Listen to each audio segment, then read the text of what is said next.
Shall we start? Thank you, everyone. Thank you for being here this afternoon. I know it's an incredibly busy day today, and the month of April is always like that. So really thank you for coming here and joining us to very exciting talk. We're very exciting and excited to have Mame-Fatou Niang come and speak to us today. Excited because of her work and what she does. Excited as well because of what she imagined and created with Black Europe and institutionalizing Black Europe through Black European studies at the Mellon. Carnegie Mellon. Yes.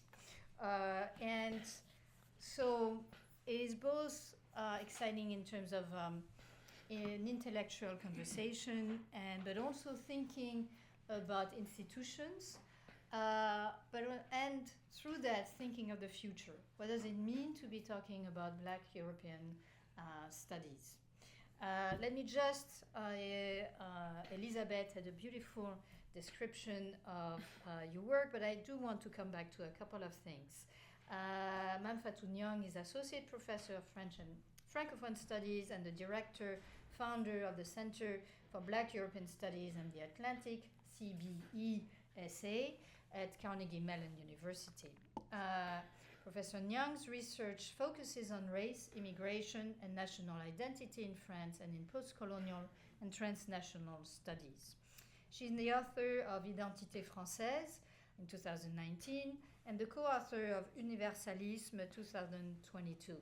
She conducts research on economies, on the living economy, Blackness in contemporary France, and French Universalism. In 2015, she co-directed Mariannes Noires, Mosaïques Afropéennes with Kaytie Nielsen, a student in a French class. The film follows 7 Afro-French women as they investigate the pieces of their mosaic identities and unravel what it means to be Black and French in France. Mariannes Noires examines the concept of mémoire, belonging, citizenship in the France of 21st century. And something, we'll come back to that perhaps during the question and Q&A period, but some of it was prompted perhaps or went along some films coming out, and notably Bande de Filles by Céline Sciamma, and the idea that there were some films coming out in France, but talking about Afro-French young people, especially women, but she thought it was essentially what it meant was celle dont on parle, mais qui ne parle jamais d'elle. And so she felt that it was really high time to have something from within that looks at 7 French women who are just French, simply French, but looking at their trajectory of what it meant and following each of them in their own journey. And essentially aiming at decolonizing the notion of Afro-French identities, of francité, and the notion of also a whole imagination and imaginaries that are still very much under colonial overspilling of certain colonial images and terms. So perhaps, and that will be one of my questions, but where you went from looking at French identities, Afro-French identities, to European identities, and I'll come back to that after your talk. You're currently launching a new initiative at your center, a UNESCO-sponsored network for global Black studies, and for which you're going to give a presentation in the coming days at the UN. Mm-hmm. And so we're really very excited about your talk and addressing different fronts at the same time. Thank you so much for being here. Thank you. Merci, merci. Um, so really, thank you so much for to the Center for the Study of Europe, the African Studies Center, merci, and Elizabeth for the invitation, for I always say for curating this space, and we know that with everything that is going on, we are in need more than ever. Of course, sometimes of isolation and calm and silence, right? Because there's so much noise around us. Sometimes we crave silence, but I think it's also important, to be in community. So thank you so much for creating this space for us. So my talk today is entitled Institutionalizing Black Europe. I can't believe I said it. I can never say this word. I say it. Can I? Let me try. Let me try again. I'm pushing my luck. Institutionalizing. Yay, Black Europe. The Center for Black European Studies at Carnegie Mellon. So what is Black Europe? What is Black and or European about our studies? What is the current state of Black European studies? Where is our field heading for? Where do we want to take it? With this question and the Boston's University Center for the Study of Europe's Decentering Europe initiative, we recognize the need for intellectual spaces like this one, places to think about the conditions and continuous outcome of the encounters between Europe and the rest of the world, and in our case, with Africa and the Black diaspora. We recognize the need for places like this, places to gather and share resources, sources, inspirations, methods for our studies, places where we can contrast and test out the adaptability of our respective disciplines to issues raised across time and space on the continent, places to build alliances and solidarities between European and non-European researchers in Lyon, Barcelona, Pointe-à-Pitre, Bristol, and those of us who live and work outside of Europe, places to theorize and practice how to be and remain undisciplined. Thank you to Boston University for making this possible. So I want to open with this quote from Beatriz Nascimento's The Dialectic is in the Sea, that I'm currently translating from Portuguese to French. It's a collection of critical essays conceptualizing the Atlantic. And it's not Paul Gilroy's Atlantic, Gilroy's Atlantic is womanless, classless, etc. Conceptualizing the Atlantic, Blackness and Black liberation from a radical, transnational, class-conscious and Black feminist perspective. Criminally ignored outside of Brazil, Beatriz Nascimento was a brilliant and generous theoretician of Black thought who left us with a treasure. This is what she writes. Recently, when I returned again to my studies, I found myself on the familiar soil of an obsolete territory. Obsolete not because this territory has ceased to exist or has been surpassed. In truth, it is continuously in flux, but because it has been reduced to a status of minority, with all that implies, the slight, the inferior, the preliminary, the impotent, and the infantile. This territory is both the path already taken and the one that lies ahead.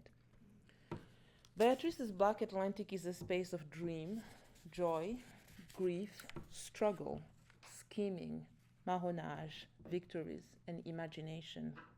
You, me, we are Beatriz Nascimento's Black Atlantic. We are the one that she writes for and about.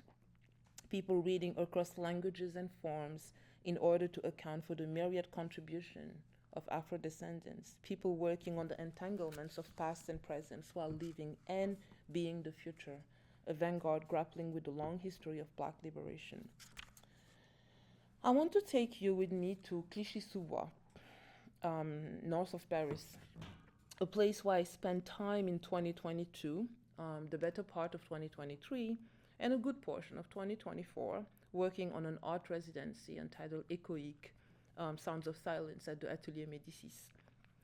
I want to share a reflection from this project, namely Neoblast, The artist book that gives an account of these months that I spent with 6 residents, all of them women, displaced or rehoused in the Grand Paris, as their neighborhood underwent drastic transformation ahead of Paris hosting the Olympics. Their neighborhood was destroyed to build the swimming pool, Olympic pool.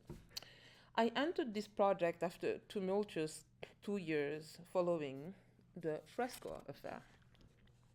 So this is the monument that commemorates the abolition of slavery at the French Parliament. I discovered this wall when I went to screen my film Mariannes Noires at Parliament. I couldn't believe what I was seeing, and I almost fell when I realized that it commemorates the abolition of slavery. There's 3 monuments in France to commemorate the abolition of slavery, and this is the one at Parliament. So I wrote a letter to the President of Parliament and the parliamentarian with a question. It was a question.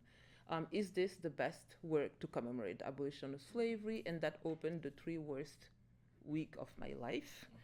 So I was told, so what does it mean to work on race in France when we are told that this thing representing the abolition of slavery at the French Parliament cannot be racist because, and I'm citing, this is all in Le Monde, Le Figaro, this is more than 300 articles.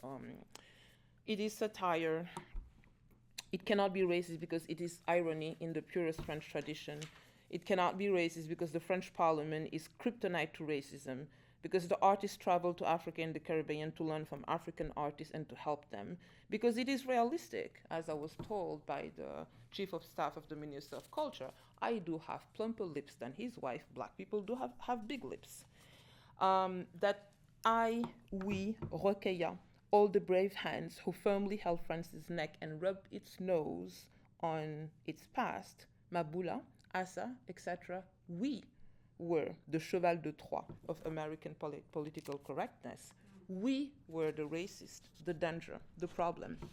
What does it mean to study race when refusing access to black and brown beachgoers in 2022 while letting in whites is not racial racism, according to the mayor of Beau-de-Provence, but smart fiscal racism? George Floyd, oui. Adama Traoré, non. United States, bad, bad, bad. France, liberté, égalité, blanchité. I mean, égalité. And I consider myself to be fortunate, mashallah, with a protective family and equally protective friends and public support. I'm lucky to work abroad in the United States. My livelihood and my career do not depend on France, and yet my soul buckled under the weight of the gaslighting, the bad face, the lies, the intensity and effectiveness of the stupidity, the rape threat, the harassment. I was literally just showed 3 minutes ago that a website, the far-right newspaper, created a cartography of the woke, dangerous left, and of course I'm there. I entered 2022 with an amount of anger that I pray Allah to never have in my heart again. This residency was born from conversation with Bintou Dembélé, then an artist associate at the Atelier Médicis. Conversation around harm, mental health, repair, and reparation. There was at one time at the Guadeloupean restaurant across the street from Reed Hall, Columbia in Paris, with Aya Sissoko, the writer, Keira Mameri, and Bintou. Bintou was mad, like mad. She was furious that I was wasting precious time and my health. I had just been out of the hospital on, and I'm quoting her, this thing, this shit, saleté. She was shouting that I should let go. I told her that to let go now was like letting a part of me go. And in typical Bintou, she replied, I'm sorry, I have to say this, then let it go and regrow the shit. I'm sorry. I borrowed the title of my artist book from this little guy, a neoblast. Neoblasts are regenerative stem cells that help some plants and animals heal when they are hurt. They help salamanders regrow body parts like their tail. You know, when we're little kids, when you cut a little, it's not good, but when you cut a little flatworm, you have multiple individuals. Our bodies are full of adult stem cells that mimic neoblasts, but only at the embryonic stage, around amniotic fluid, as human loses all of them upon birth. I see the residency and some of the products as a dives back into the canal, my own attempt at finding ways to regrow the shed. And I'll talk a little bit about, the studies that I made between the neoblast and, return of past and present. So far, these are the products that came out of the residency at the Atelier Médicis, the artist book right here that is coming at the end of the year, a film entitled Asa, and Asa is the name of one of the girls who was in our project, and I found out later that Asa in Arabic means the one who heals. 4 art pieces, 3 of them that debuted in June at the Musée Pompidou, but also 3 byproducts: a summer residency at the Terra Foundation in Giverny with 15 writers, painters, scholars like Torquoise Dyson, Christina Sharp, that Alexis Peskin, Rinaldo Walcott, that I led in Giverny to think about this idea of healing water, blackness, in the Black European and opening Europe to Africa and the Caribbean.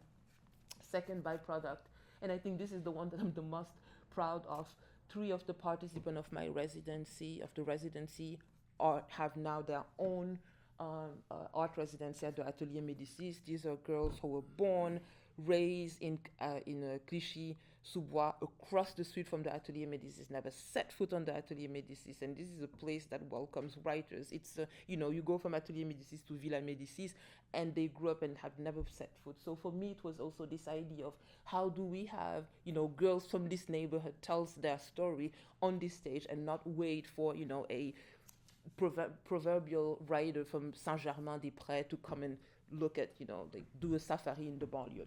And another product is the Center for Black European Studies, born directly from this residency. So, and I'll talk about this a little bit. So about echoic really quickly, sounds do create sonic color lines, and sounds are incredibly potent qualifiers for race. This is how the idea of the residency started. In our research, in the news, and in our daily lives, we are faced with illustration and consequences of this auditory imagining of femaleness, what virility looks like, what blackness sounds like, what Arabness sounds like, what ghetto-ness sounds like, right? For example, hip-hop music as noise instead of music, hip-hop music as threatening, the reaction that one can have to the sound, texture, volumes of certain voices, the willful or involuntary mishearing. But in that cataloging of the extraordinary, the threatening, sounds of the everyday slowly disappear from the acoustic mapping that we can have of some spaces, especially of marginalized spaces. And I do work on the French banlieues, those areas surrounding France's big cities that have an overwhelming, majority of people coming of post-colonial descent. These are not foreigners, and this is a very important thing to say. They are not foreigners, they are of post-colonial descent. The goal of ECOIC was to consider all the perspective of the French banlieue by hearing and listening differently. Banlieues are as much a result of urban planning as they are a product of decades of representations. They are sites of architectural marginalization, and their evocation brings a host of images of violence, contamination, great replacement, global threat posed by Islam and unruly Muslims, youth and employment, gang violence, so on and so forth. The banlieue seems to only house extraordinary, dangerous, deviant, and abnormal people. It is not a place of the banal, the quotidian, the ordinary. So for months, we compiled sounds of the everyday and of disappearing past in a neighborhood going through drastic changes ahead of Paris hosting the 2024 Summer Olympics. My goal was to move away from le bruit et l'odeur de la banlieue, le bruit et la fureur de la banlieue, the sounds, noises, and fury associated with these peripheral urban spaces, police sirens, the screeching tires of wild rodeos, the crackling noise of burning building, and les bruits et odeurs chiraciens, remember, that drive the French crazy. In the residency, we wanted to show bits of ordinary life in an estate by muffling down the sounds often associated with its popular and public representations, but also sit with residents to reveal sensible cartography of a space as it currently is, but also catching memories as the neighborhood is changing and some part of it were wiped out, blown up. The unexpected. So really quickly, I worked with 6 residents But it became quickly very hard as sometimes I had a big studio. The studio would host up to 30 people because, someone will bring their sister, or bring a neighbor, had the kids around, and I wanted it to be a communal space. Although at some point, there were some dates where, when we had to write, for example, we really had to be kind of, find some type of discipline in the number. But the space was open 24/7. And the idea was to ask, for example, I can take as to ask we will start by designing a story around a sound that people associate with the space. And for example, for Asa, the sound that she associated with growing up with the space were the bangles of her mom, right? She was not allowed to play outside, but once a month her mom will attend a tontine. It's a group where women meet, and her mom was a maid. She was not always putting, except for when Aïd was coming and when she had to go to the tontine, and she would spend time. And she say for her, it was the smell of henna, the smell of perfume once a month, and then her mom will open the box and put her golden bangles. So she associated golden bangles with freedom because she knows that when I hear those noises, it means I'll be outside playing the whole afternoon. So it was that, and also the noise of a ice cream truck. And so I created 2 pieces with her. We went in the archive of the city and found the way, the trajectory that the ice cream truck will take. And her family is from Mali. We together a canvas that was made of cotton coming from Clichy-sous-Bois and from Mali that we bring together. And on that canvas, we dyed the trajectory of the ice cream truck and injected with my students at Carnegie Mellon. They help us inject using live wires that we found, like wires that we found in the building that were demolished. So half of the material we created ourselves, by weaving, etc., and everything else were taken from the sites of their building that was just destroyed. And even dead wires still can communicate sound, so we're able to inject the sounds. And when you visit, I'll show you later, we created an app with my students, and you can talk to the piece thanks to the app. And this was the first piece that was at the Centre Pompidou. So we work with many resources, and an auntie who was there, and also Tata Arijana, and we found out that she's lived there for 30 years. She arrived in France 35 years ago, and she is from a family, a dynasty of master dyer, teinturière, and she worked as a maid in La Défense, and now she has a contract. She works at the Atelier Médicis. She's a master dyer. I mean, she is an artisan. It's just incredible. And she worked for 20 years as a maid. She taught us how to dye, and that dye as a language. There's a way you can. We'll talk about it. It's absolutely incredible. Now she works at the Atelier Médicis, and one of her friends, I don't know if she's here. Yeah, it was Tiruna who introduced us to her. She came to the workshop, and I was like, this is interesting. So now she works at Atelier Médicis. I invited friends, Torquoise Dyson, artists from Granada. We visited museum, went to Paris. Just incredible artists working on aquatic spectralities, the transfer of divinities between shores of the Atlantic. And something happened, that residency that started around sound, something happened when we touched water, and the way water was omnipresent in the work of some of the artists who visited us. So this is the book. I'll come back to that. And the book also, it's interactive. Every story comes with a bank of sound that you can hear with the app. So something happened when we received the visit. So this is Torquoise of Marvila Araujo. So Marvila is an artist, Brazilian from Bahia, who came to present Kianda. It's a photo series about the village of mermaids. This was me. in Bahia who were descended from enslaved Africans who had jumped off a slave ship en route to Brazil. And the idea, and Marvilla thinks that she's a descendant. I mean, residents of Bahia thinks that they're descendants of these slaves who found how to survive once you're submerged, once you're taken in the bottom of the ocean or in the swamp, wink, wink, wink, you see where I'm going, and that you're forced to survive in an environment that you didn't want to be. And then when they wanted, after several generations, they made their way out of the water and established themselves in Bahia. So after Marvilla's visit, Elle, one of the participants of our workshop, opened up. Elle was a student at the University of Dakar in Senegal who arrived in Europe in 2016 on a migrant pirogue that capsized off Spain's Canary Island. This is what she shared. I couldn't even be reborn here. I didn't die there. I didn't stay in the water like her, my friend of the same nose. By reborn here, Elle meant the resurrection processes central to Serer dogmas in her native Senegal. A child is thought to be an ancestor who returns, but to return, one must have transitioned with proper rituals from the community. This is what she said. Je suis ici en France comme un fantôme. Comme un fantôme. I'm here in France like a ghost, like a ghost. Elle and I wove the base that served as a canvas for her piece.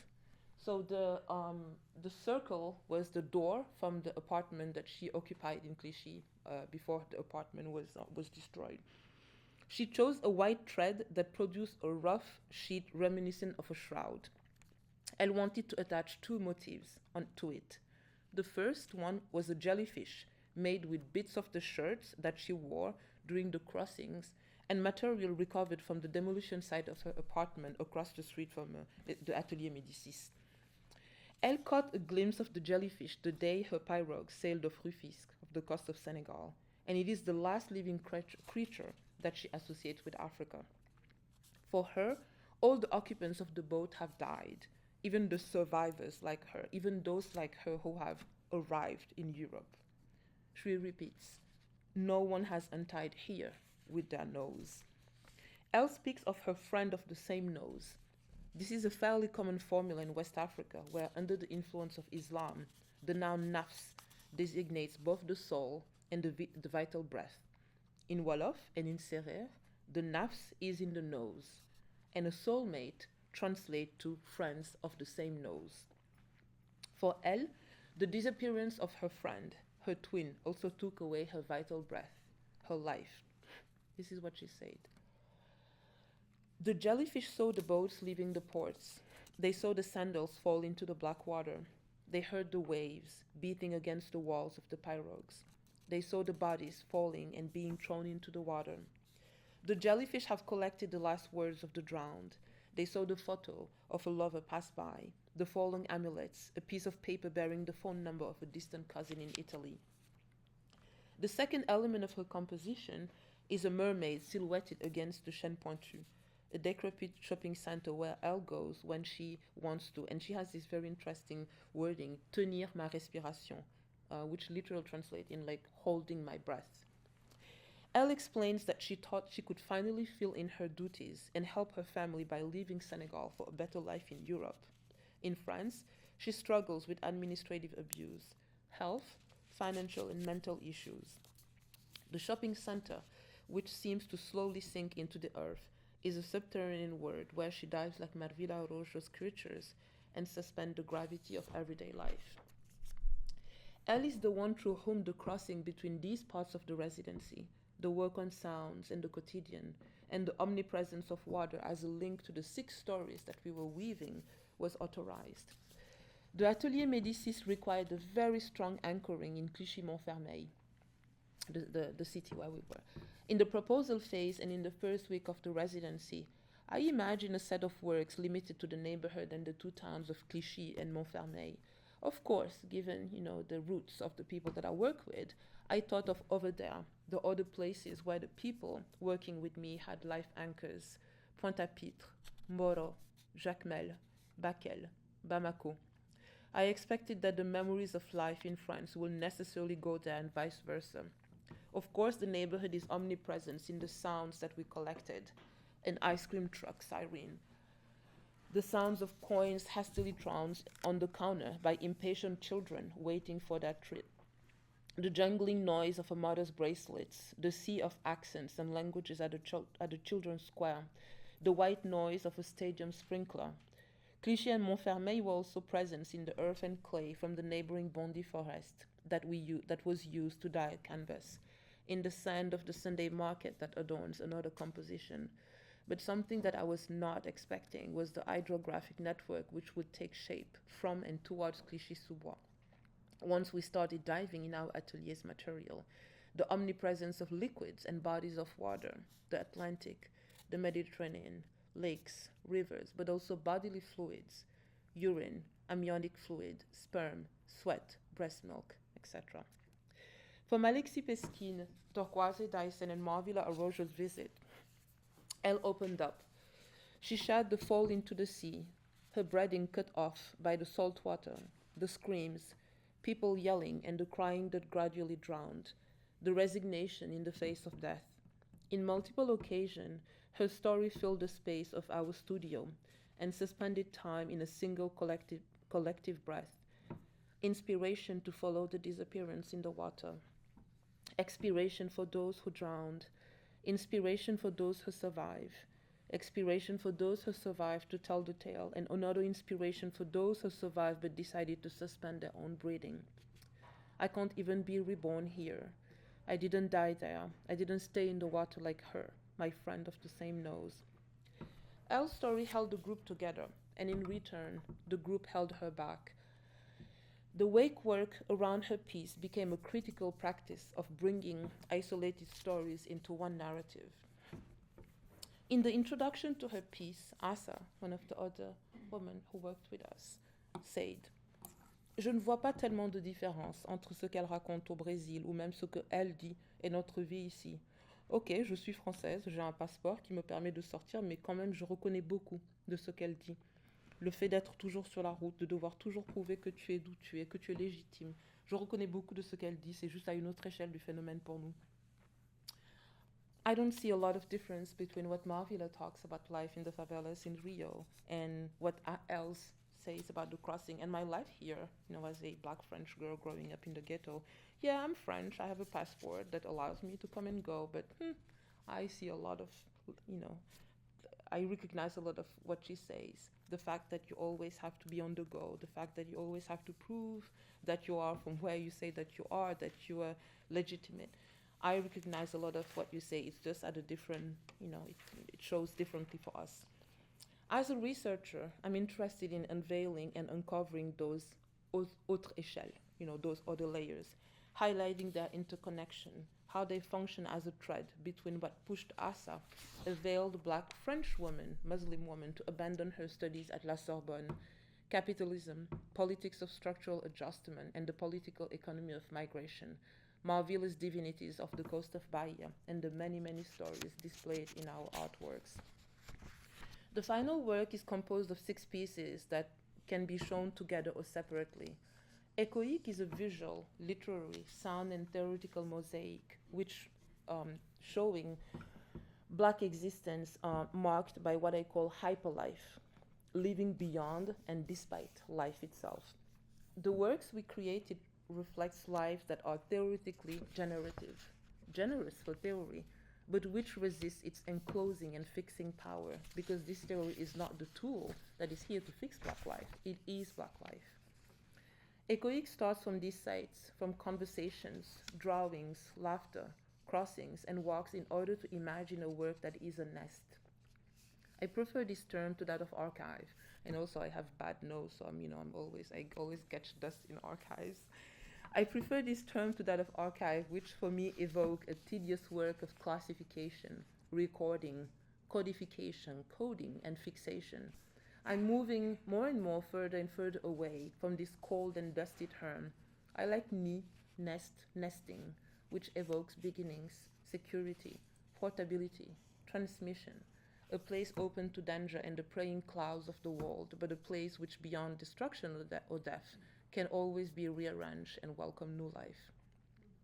Our collective practice was anchored in the daily life of 6 women, Black French women and Black women in France, who one might think again as light years away from the great travelers and cosmopolitan men that populated Gilroy's Black Atlantic. But this project to me intimately speaks of Black French life, Black European life, Black life in French and in the Atlantic, a constant va-et-vient between yesterday, today, an hour ago, tomorrow and next year, a spiral between here and there, Clichy, Bamako, Cayenne, Saint-Louis, a daily dance between optimism, rage, and the limitation of the everyday, and la petitesse de cette toute petite France et sa capacité presque mystique à limiter l'infini de nos possibilités, l'infini de nos imaginations. I won't translate that. The residency was a space for conceptual intervention that were foundational for the creation in 2023 of the Center for Black European Studies and the Atlantic, which I currently run at Carnegie Mellon, and beyond the center, on conversation on the future and forms of Black European Studies and European Studies at large, because Black European Studies is European Studies. It's not something that exists in parallel, and we'll talk about that. So I was thinking about, not academic discipline, but academic indiscipline. And for this part, I had a little development on the social history that we are writing on Black European Studies, but in the interest of time, I'm going to skip that part. We can talk about it in the Q&A. And also, I'm always very ambivalent, talking about, wanting to be optimistic, but, and despite what's happening here, this year I wrote 41 recommendation letters, 22 from Europe, from French people in France, and then the rest from Europeans and people from the Caribbean to start PhDs in the United States, and all of them Black and or Maghrebi, except for one, and that says something about the what does it mean to work on Black, what is Black Europe, and what are the places where you can imagine theorize Black Europe when you have to come to the United States to do this work. We can talk about that. So we often ask this question when we talk about Black European studies. It's late, and I ask, are we late, right? What is happening with Black European studies? So like people in Senegal used to say that when you ask a question, if we're late, it depends who is on time. It depends what it is to be on time, and it depends on whose time we are, right? So yes, we are absolutely late if we compare, for example, Black European studies with Black studies in the United States. If we compare, and I like to make a difference between Black European studies and Black British studies, right? If we compare Black European studies with what has been happening in the UK, we are late. We are late if we take into account what traditionally, formally, defines academic fields, the existence of programs, of certificates, diplomas, academic journals, grants, databases of scholarly production, thesis, dissertation, bibliography, right? But again, without wanting to be too out there, wanting to be grounded, we are not late. We are in our time. I really want to think, and this is when I was, coming from this residency and having this idea that, it's been an idea for the past 10 years, but coming out of the residency, thinking, what does it mean, right? Having done this work with these women for 2 years, and how I came to this residency with, right, all of this, and Mariannes Noires. And it will answer your question. What is the story? How do we weave? And I weave, right? How do we weave all of this in something that makes sense, that can tell this story, but in brick and mortar? 4 questions that stemmed from the residency are the 4 pillars. It's on the website of the statutes of the center. 4 questions that came from the residency. And some of them are now questions that are essential in the workshops that we do as we're contemplating the benefits, but also the danger of institutionalizing. We're talking about an association for the study of Black Europe, et cetera, et cetera. The first one, what does it mean to build or decrete a new field of study. How new is it? How do we avoid the pitfalls of what I call Columbusing or firsting in order to account for scholarly works already done, account for the multiplicity of places of birth, and to incorporate the practice of people whose life escape formal archiving? Number one.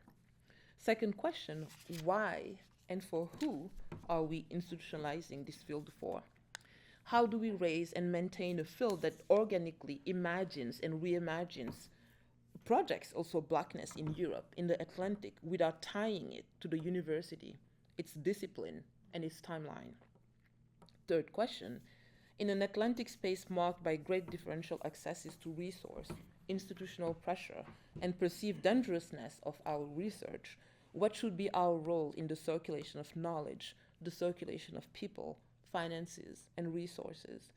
How can we carve out network of knowledge production, our own resources for recognition and redistribution of means of promotion and of life that counter the institution's exclusionary way of doing, of sustaining, of punishing, or gratifying somebody's work? And the last question, how do we develop translation as an intentional and ethical gesture in order to redistribute epistemic influence at the global level?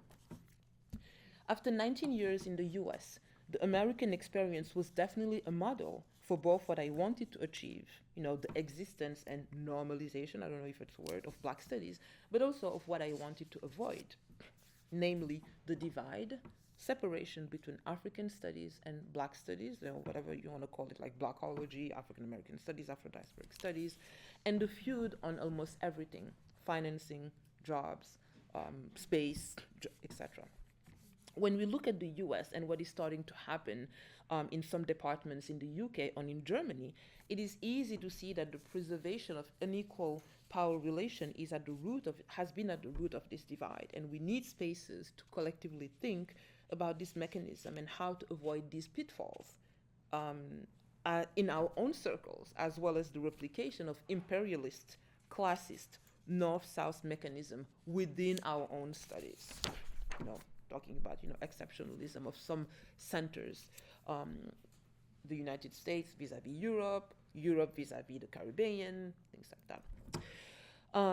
The appropriation and displacement of Black studies with the prefiguration of associations, departments, major grants. This might be the past, though. I should remove major grants. Conferences on these topics without Afro-descendants, or attempts at diluting their presence by keeping them at the margins of intellectual or political circles where they're limited to the status of native informants. France, I'm looking at you. The extractivist capitalist dimension of knowledge drawn from the world, from the communities, then locked in the academic ivory tower. And I think here of anything from the languages that are restituting this knowledge to the circulation of the knowledge produced through normative editorial and publishing practices. The tokenization and cyclical announcement or promotion tied to outbreaks such as COVID or high-profile murder, where all of a sudden, DI is all the craze and everybody, right? That are immediately followed by loss of interest or loss of investment, or even, people being hunted when the institution or the when the fevers comes down. One element tied all these questions together, and it is, who are we doing this for? Who do we want to do this for? For me, the relationship with my people, the group that the university calls the community, remains essential in the foundation of my Black studies. In the United States, this approach has been the primary characteristic of a field born from struggles waged well beyond the walls of the university, and it highlights a particular role of the research and its practices in our field. I'm thinking here of the accessibility of our writings and findings, accessibility which is not just tied to the reduction or elimination of scientific jargon and the circulation of scholarly productions outside academic circles, but also to contacts and communication, a companionship with, and a tradition of working under the watchful eye of people outside the university that have to be and remain our discipline. In the charter of our study center, this practice is essential in order to judge and gauge the scope of our activities? Are we truly looking at issues and questions that affect these communities, or are we on a data collection spree or a quest to add an extra line on one's resume? I cannot ignore the fact that Tata Arijana rides one bus, one tram, the RER-E, then train E, then train A for 2 hours both ways, sometimes 3 hours, for a 15-hour week job cleaning offices at La Défense. And that job and her French classes across the street from our studio in Clichy-Montfermeil are conditions for her to keep a meager set of social benefits. There is no amount of theory that can gloss this fact out or paint her out as some kind of tragic heroine. All that I can do is take her words, be a passeur, and try to ensure that her words are not distorted. How can this project, our research, our conversation, make her life and that of her daughters better, at least visible? The project is not just to add more Black courses or courses on Black people, to add more Black people in the university, but to target and attain radical changes through transformation of practices and spaces that participate to the liberation of Black people. Now, whether this is ultimately possible in the university remains a question. But while we are here, let's forget about decolonizing this space and let's try to colonize whatever we can and channel resources. There is no conclusion to this text, as I hope to keep the conversation open. We might not always agree on the forms and modes of actions, but I want to believe that our work is not only defined by resisting and subverting a violent system, which is actually entrenched, I think, in a deep crisis, but crucially in maintaining and multiplying livable spaces and in contributing to freedom and justice within and beyond the reach of the institution. Merci beaucoup.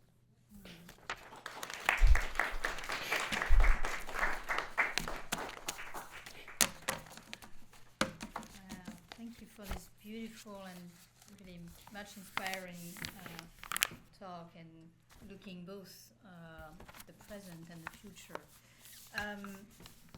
I wanted to go back to a couple of questions, but I think in your talk you may have addressed some of that. I was going to ask you, and going back to maybe a little more than 10 years ago, 15 years ago, looking at 2007, when there were a number of writers participating in Littérature Monde, written and or signed by a number of Francophone writers, artists, aiming for a de-ghettoization of the notion of Francophone literature and Francophone writers at the time. But 2007 is also approximately the time when the concept of European identity is being raised. And the question is being raised of a European literature. What is European literature was the question that a number of us were asking at the time. So I was going to ask you how was that initially when, and also that at the time, shortly afterward, you have Leonora Miano in her collection of short stories, Afro-Pean Soul and other short stories. She redirects the gaze to think more in terms not just of Afro-French, Afro-diasporic identities and Afro-descendants, but looking at Afro-descendants in Europe. And where they are no longer strictly French, and it's a way to detach for the characters in her short stories, and for Leonora Miano's approach to detach strictly from French and its politics and look more at a larger space than that of Europe. And then there is the work of Nathalie Etoquet, and she was here very recently, and you, in your work in Identités Françaises and in Mariannes Noires, in some of your articles, you go back to Melancholia Africana. So I wanted to see maybe that was this a first step as a starting point. It may be a way to also rethink the notion of European literature or identities that in fact did not include or didn't think at the time of of Black Europe or Black European studies. And then ecoic, maybe as a second question, ecoic is a beautiful, beautiful work, beautiful demonstration as well of a collective practice, artistic practice, but also how the artistic practice can weave into life and the quotidian. We were just talking before we started the conference, your talk, about friends and Alice Diop, whom you have known since you were adolescents. 14. 14. We were talking about Rokhaya Diallo. Okay, You have been, I think she has subbed for you. You have subbed for her courses at one point. So there is also friendship and solidarity, women's solidarity, which also appears in ecoic. And I wanted to see maybe if you can go back to that and some common group of intellectuals who are French and about the same age or the same generation. Okay, so I'll start with so about Black Europe. A few weeks ago, I was at the European Parliament, and in Brussels, and I gave a talk on what Europe meant to me. And the funny thing is that, and you say it, Europe didn't think of Black Europe, but my first conscience, ma première conscience d'être européenne came through my Blackness. Really quickly. So growing up in France as a Black person, again, there were no language to talk about Blackness, right? We literally, the word that is used now, you can't say négritude. I coined noirité, and it's the word that is being used now to talk about Blackness, which again we're talking about is interesting when you think of the importance, the centrality of language as a backbone of French national identities. What does it mean that we don't have, we don't have a word for Blackness? This is Black. This is either French or something else, right? So, but you grow up in a country, I'm working right now on this book, Reformulation of Blackness in 21st Century France. Of course, I'm having my mom read it, and we're fighting on something, because I tell this story of, the only time she whooped, I didn't say hit, I say whooped. We went I played basketball with my sister, and forget our ID cards. We were 13 and 8, and we had full-on French national ID cards, because it was during the Chevènement, rounding up. And my mom was afraid that we will be around. So nobody around us, people at 13, people had bus cards, nobody had a full-on ID. So this thing happened, and also from home to basketball, we had stops. We had cops asking us for our ID. So there's really a citizenship barrier. You don't have the word, but then things happen in your life that show you that you're not really from here.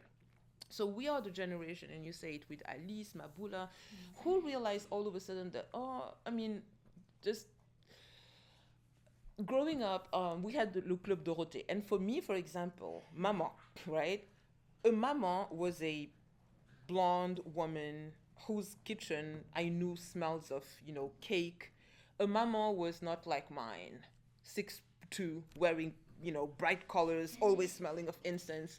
And so Africanness was not something desirable. The Africanness or the Caribbeanness of our parents, because it's tied to being lazy. It's tied to, everything that was bad, like the news in the 90s, the polygamous, right, lazy. So exactly, Africanness was not desirable. And growing up in the 90s, the first Black doctor that we all know was Dr. Huxtable. France loved Michael Jackson, loved Michael Jordan. And then we were 8, 9, and we understood that, Blackness is incredible, African Americanness. I learned English thanks to R. Kelly and Boyz II Men, R&B and hip hop. So African Americanness became desirable for us. And when we had enough money, when we were 18, 19, to start understanding what we're reading, came to the United States, we realized that actually being Black in the US, Okay, let's go back home. So we came back, and then, and this is how we're trying to make sense. I mean, at least in my writing, how I make sense of Black Frenchness, and you'll see how I'm going with this. Being Mabula says the story in Mariannes Noires, been to, you're sick of France, you go to the US, it's kind of hard, let's go back home. I'm from Senegal, my family came from Senegal, you go. And in Senegal, the word for French is white. So you show up in Senegal and like, oh, the white girl, what? Right? And people are super nice, but your daily interactions show that you are not from here. So you're not from France, you're not from the US, you love reggae, but you're not from Jamaica, you're not here. And we try to make sense of our identity, and this is why I speak of hyphenated identity. The second article of the French Constitution says that Frenchness is one and indivisible. You cannot hyphenate it, and I have to hyphenate my Frenchness because I'm going out of here. I hope you have a bakery open. If I don't eat a baguette a day, I die. I'm French. I am French, but I'm also French and this and this and that. So this is, and at this point, I'm 18 with 18, 20, and I realized that I'm hearing somebody asking the same question, and this is somebody who lives in Brussels. And then we start talking. It's the beginning of AOL and things like that, and we realize that there's a girl in Lisbon who's asking the same question, and there's a proximity, a European proximity, that makes it that it's easier also to travel. You can hop on a bus and a train, or actually you don't pay the train.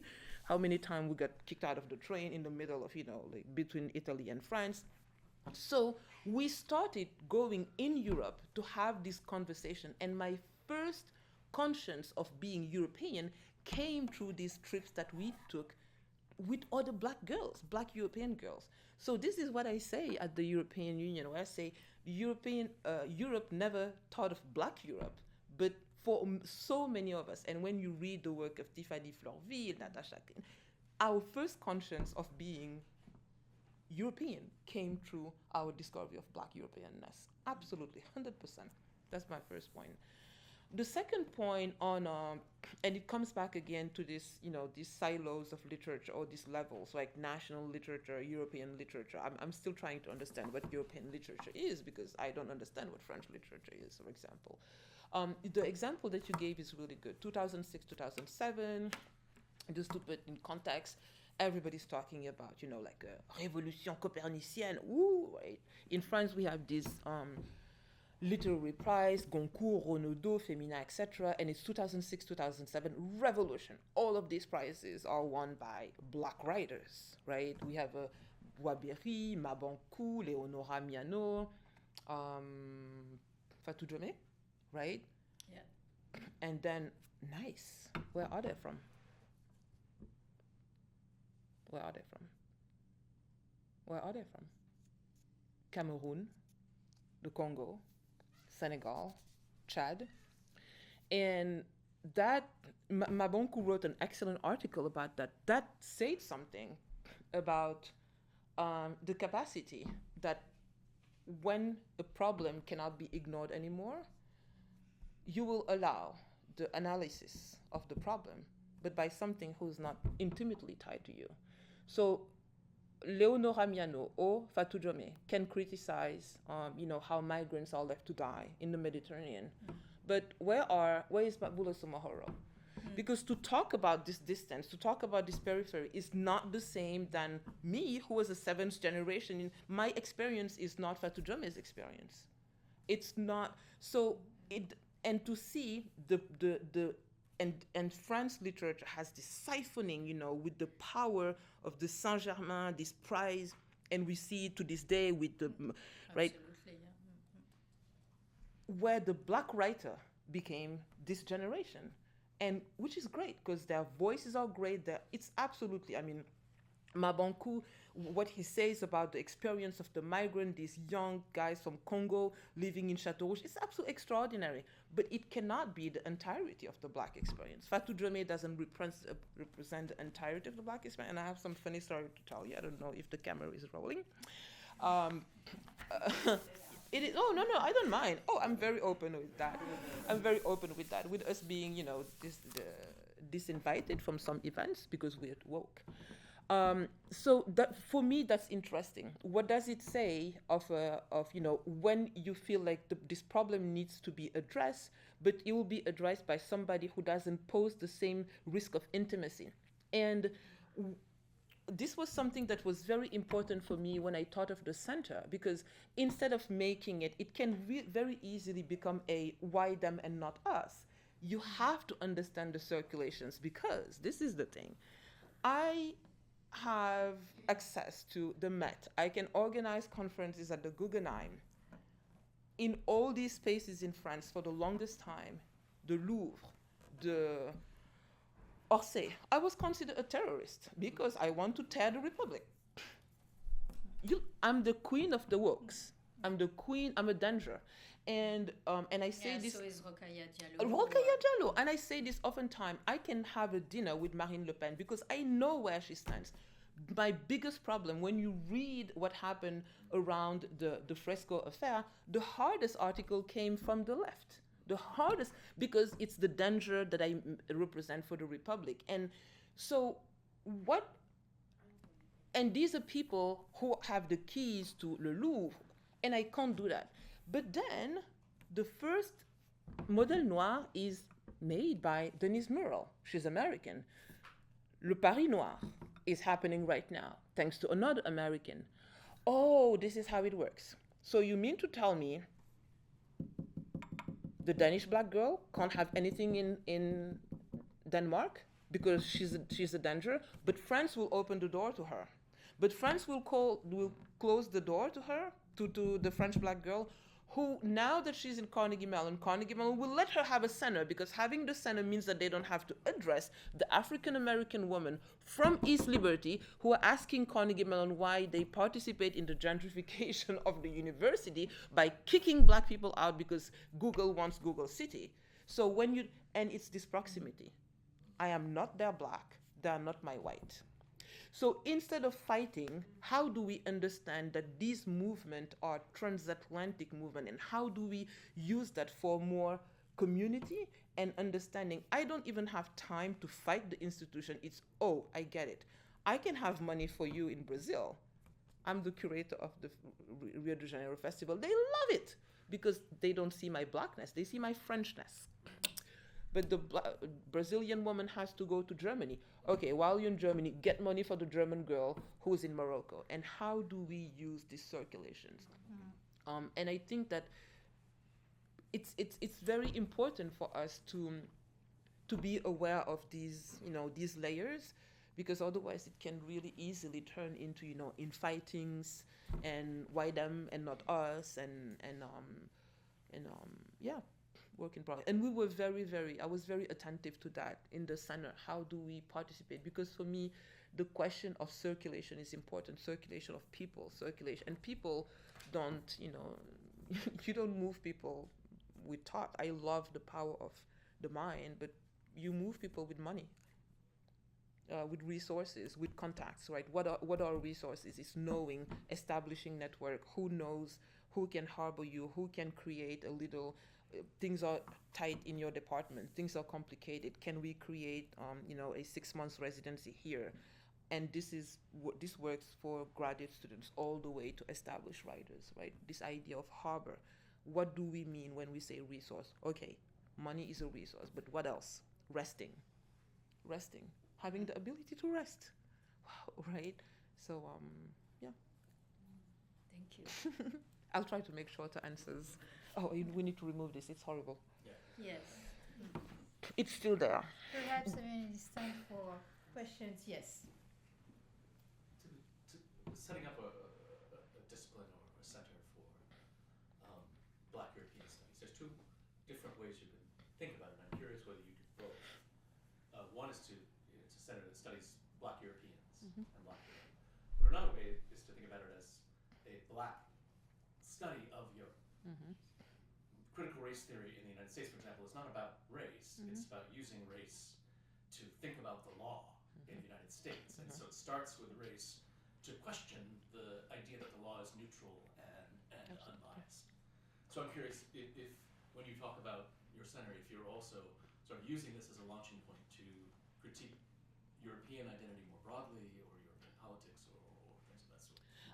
So something that is, my mother always said, if you want to have pleasure in something, do something that you like.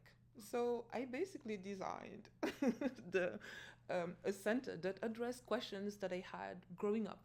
So when I approached my dean, he asked me to write a proposal, and I weaved the proposal around the question that I had when I was little, question that my mom had, questions. So I approached friends. I, talked to. It was very intimate because I do a lot of collage. So it was words that I had, and very kintsugi-esque. And so once I had all those tiny, it was post-its. Um, Actually, I want the picture from the post-it. I want it to be the cover of the book that is coming, Reformulation of Blackness.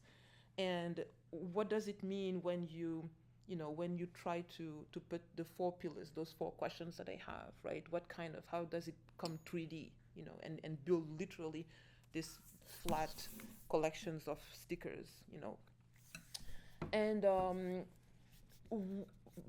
for example, one question, during the fresco, we had the meeting at the Ministry of Culture, and it's these énarques, high-powered,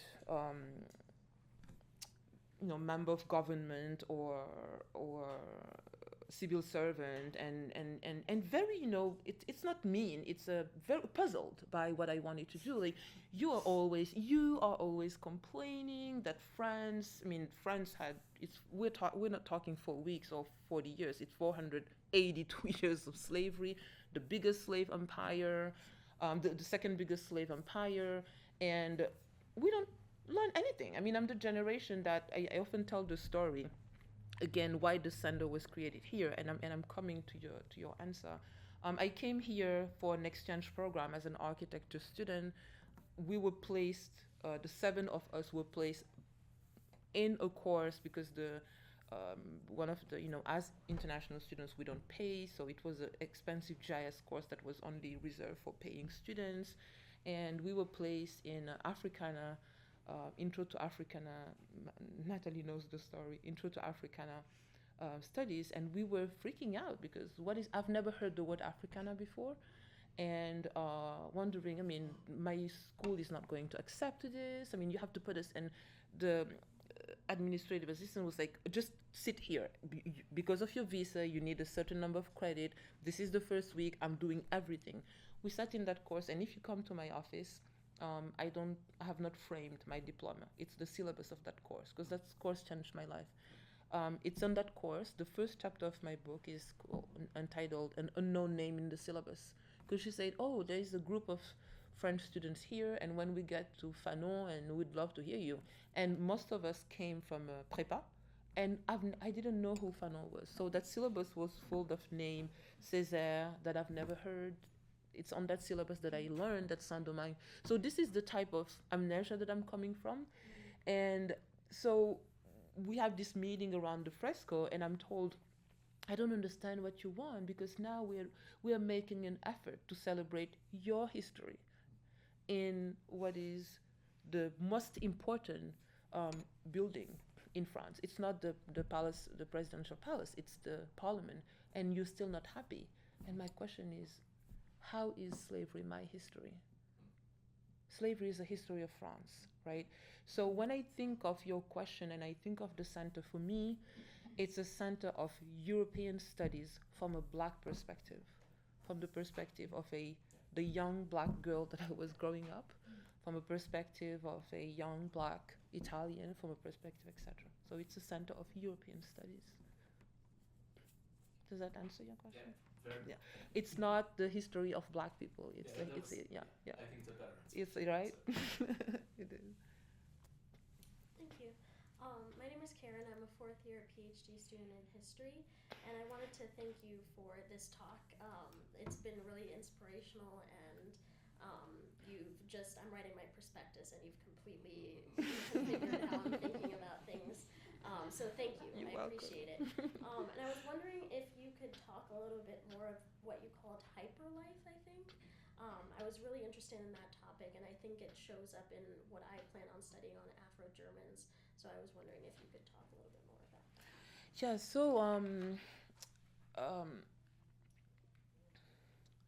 when I look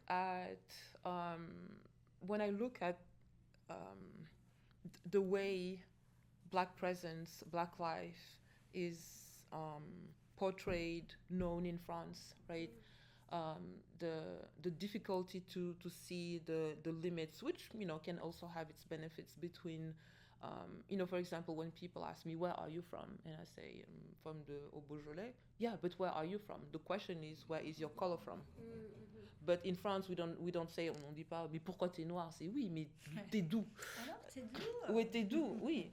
And it's very recently that we started saying noir. It's very, very recently. When we could not escape it, we started saying black, the English word. And I say, are we borrowing? No, we have to. I mean, this is a country that has 42 different ways of saying rain. Right? We're going, and we were called all kind of words for. I mean, to say noir is racist. You can't call a person by their color because people are colorless, right? So, but again, coming back to France, and France shared some similarities with its neighbors. We have 41 Department of African American Studies in France, 41 Department of Programs. We have 28 programs of African Studies in France. How many programs of Black French Studies? How many? Zero. Why? Because, like you said, the proximity. Why? It doesn't exist. The legal category, it doesn't exist.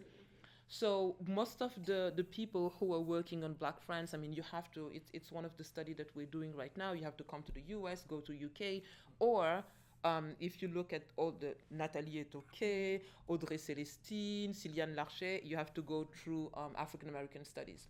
So the only way you can look comparative literature, right? And then from there, then these are people who usually, when you arrive at the PhD level, it's either, okay, now be serious, come back to France, right? Come back on Earth, or if you really want to continue with France, then the only solution that you have is coming to the United States. And it's been also the trajectory of Papendiaï, all of us. Maboula. Absolutely. So right now we're doing a survey, and you'll see I'm doing a survey with the center, and there's more than 400 scholars of Black France in the United States. 405 in France. And it was 8 up to last year, and then we lost 3 to Columbia, NYU, and Northwestern, Céliane Larcher. I mean, we even know the name. This is why we are. So Hyperlife, because we are in this, it's the silence of naming. There's no word. Silence of numbers. For the longest time, it was illegal we didn't know how many Black people are in France. We did a funny short documentary with students where we went in 5 different cities and interrogated 100 people in all the cities to ask them how many people, Black people and Muslim do you think are in France? And for Muslims, we had people answer 92% Muslims in France, right? So the lack of numbers also creates, this fantasy. Lack of numbers, lack of words, lack of place in history. What does it mean to have been in a country or in contact with a country for 500 years and not be in history books, not be in place in the way people think of history? Why are we always asked, where are you from? Because the only way we started existing publicly, and I speak of France here, is as post-colonial beings. After the Second World War, the presence of Black people became visible as people who came in France to get, and even that story is, because in the case, for example, of my grandfather on my mother's side, he was taken in Senegal to come fight. You had to come fight in the Second World War. If you didn't, you were court-martialed. And at the end of the war, he was hurt. My sister is writing that story, and he was asked to stay in a hospital because he could get better. And once you're better, you go and recreate and build the roads that were destroyed by the German. And that was also mandatory. If you run away, you could be jailed. So even our presence, the visibility of our presence after the Second World War as people who came to get a better life, right? The Biridom and all these things. So we were invisible for 400 years and became visible as people who came to get a better life, but could never assimilate because of, for many, many reasons. But even with all of that, this invisibility in words, this invisibility in life, we made it. We made it. And in one of the chapters that I wrote, we talked about that. It's hyperlife in places of invisibility, and how sometimes invisibility or having to disappear or having to dive is not always a bad thing. My mother, she always say that, right? It can be actually what saved you. And how we were able to, with everything that we went through, attempt at erasing. You looked at the Caribbean, what happened in the colonies in Africa. But we're still here. And for me, hyperlife is trying to understand, without being super poetic, but really, right, being, right, what makes it that? Is it hard-headedness? Is it faith? Is it belief in the system? I mean, when I look at my parents, it's incredible how much they believe in the law, how much they believe in the country. They go vote because they do believe that these systems have a power to change things and make right wrong, right? So for me, when I speak of hyperlife, it's going to find those little nests of hope. When I'm in the archive, right, and I'm reading the story of a runaway slave who's 15 and who is about to dive in the swamp with her 6 months old, and the story stops there, what can I do? I mean, how can I talk to Bintu, who's a choreographer? What can we try to imagine, or at least to try to imagine what's in her mind while, when she is about to dive, knowing that she might be able to get out, but her 6 months is going to drown. So what are the pockets? What makes you do that? And it's those little pockets of life that, like I say, it's for our parents, it's truth in the system, it's trust in the system, it's religion. What are the pockets, right? And those little circles that sometimes my sister calls them the little pearl, and you can collect them and one after the other and create this, how do you say, chapelet? Rosary. This rosary of life, right? So and those pockets change, I guess, from one community to another. I travel a lot in the diaspora, and it's always very interesting for me to try to, when you are in Rio, when you are in Charleston, to try to understand and they are also very, very extremely localized. You can be in Charleston and it's very different from what it is in another city. What are the things that kept people alive? And not just kept them alive, but allowed them to project themselves in life. And this is why I talk of hyperlife. You don't live for the moment, but you live also for the future. Like the capacity in Black music, and again, I'm not being essentialist here, to think of the future when you're living in such dire condition in the present. And this way, present, past, and future becomes, this spiral that makes it, that the present, I mean, that's hyperlife. I really appreciate that. Thank you. Kind of just a follow-up question briefly.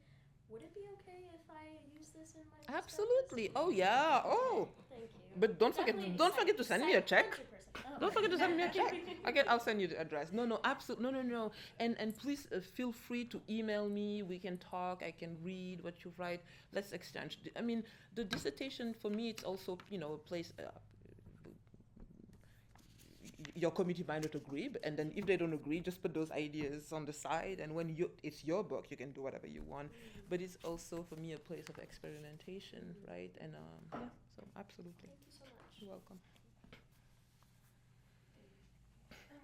So thank you very much for this fantastic talk and a very powerful account of using creative methods, art, color, sound to map and record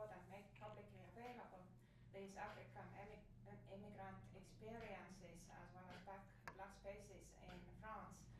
And particularly in this context that you mentioned of a historical lack of words, a lack of institutional spaces, discourses to really describe or represent these experiences. What does that imply for alternative methods and epistemological approaches perhaps in reshaping academic structures and knowledge production more globally? You mentioned also the project that you are doing currently of the networks for global black studies with UNESCO and other such initiatives. So I was wondering if you have any suggestions or what would be the good approaches, particularly considering this global multiplicity, diversity, and the collage for expressing it, but also sort of institutionalizing it more. No, that's a great question. So when it comes to Europe, and France is a is a great example. It's not as hard. The French were quite extraordinary. You know, when I go to the colonial archives in Aix-en-Provence, I just can't believe my eyes. You know, I'm just like, why are you keeping this? Why aren't you destroying this? You know, please, like, hide the crime. It's extraordinary. Tu as déjà allé aux archives coloniales? No. It's incredible. Everything. And so I think it's more, and that's the reason why I'm very optimistic, and I'm always looking for resources to get new students, get new grad students, because there's so much work. The French, we kept so much archive, and that's why I'm wondering, I'm worried, you know, if the far right comes to power, will things change where the access and the fact that we don't have, that is not translated in more scholarly work, was a question of people, of interest, right? If you ask Nathalie, the example that I give, if you manage to, discover the topic. I mean, first of all, 25 years ago, you had to be aware that something like that existed. And if you were aware, because you were lucky that a Tyler Stovall or somebody gave a conference and you could go, and then, you happen to discover the topic, where do you get a professor? One of the reasons I am so invested in investing both in money, in time, in the next generation is that, girl, we're tired. We need help, right? I am in a million committee, but at the same time, when I receive an invitation, I can't turn it down, because when I look at the composition of the committee, half of the time I'm invited by the director, who said, this is an excellent work, but this is absolute. I don't know what to do with black women in Italy. And this work needs to come out. She has support. They have full fellowship, but we need you to help. And when I come, I'm not an external reader. I will be the one who say, you have to, or if it's Italy or Spain, I'm going to put you in touch with. So I only have 24 hours in my day. I can't say yes to everything, but at the same time, if I say no, then, right? So it's why it's so important for us to get really quickly people in the pipeline. And it's very funny, because we're in this state of mind where on the other end, programs are closing, money is getting tight, but at the same time, when I go to the archives and when I talk to my friends who are, in Rome, and it's just so much. And we need people. So, and I think it's also what is feeding my optimism, that it's not that we are not at the point where, we're hitting a wall with archives that are, we've hit the wall. Archives are not speaking, have stopped speaking to us. We're really at the, hey, archives, right? This is where we are. And, when we talk about us being late, it's in that sense that we might be late compared to what has been done in the UK, where we already have 50 solid years of studies, or in the United States. This is one. The second point, when it comes to this work, is that what is an archive? There's so much that I can do just by recording my mom, by recording my aunts, the woman that I worked with, right? And how do we, the capacity that these women have, if they come from Mali, from Senegal, there's always a griot who can tell you precisely who arrived here, who was married to who. So how do we also, coming from the training, the Western university training that we have, how do we develop tools, imagination, to be able to, I don't know if translate is the word, but carry. Because what does translate? I mean, do we betray? How do we carry these words, right? And these are questions that we ask when we have our workshops around the center. And these questions that are, sometimes barrier that we have in our research become themselves research questions for postdoctorals. We have 2 postdocs who are only working on the barrier or new ways to institutionalize. So your question is an excellent research question. So lots of optimism. Sometimes we are kind of crazy. My dean says this to me all the time. It's like, everybody's running around like headless chicken, and you always go say, because it's really the feeling that you stumble into this huge, golden cave, but there's not enough hand, it's like we have a Fort Boyard. No, I don't know if you know Fort Boyard. There's a lot of money, and you have only 60 seconds to get the money. The lion are coming, and then the person has little hands, and you're like, dying. So how do I maximize, right? And this is also what hyperlife is, right? So,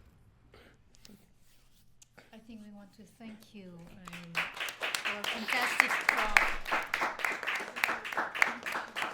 and conversation. Thank you so very much. Merci à vous. Merci. So yeah, I'll give you my email. Like, yeah, absolutely, write me.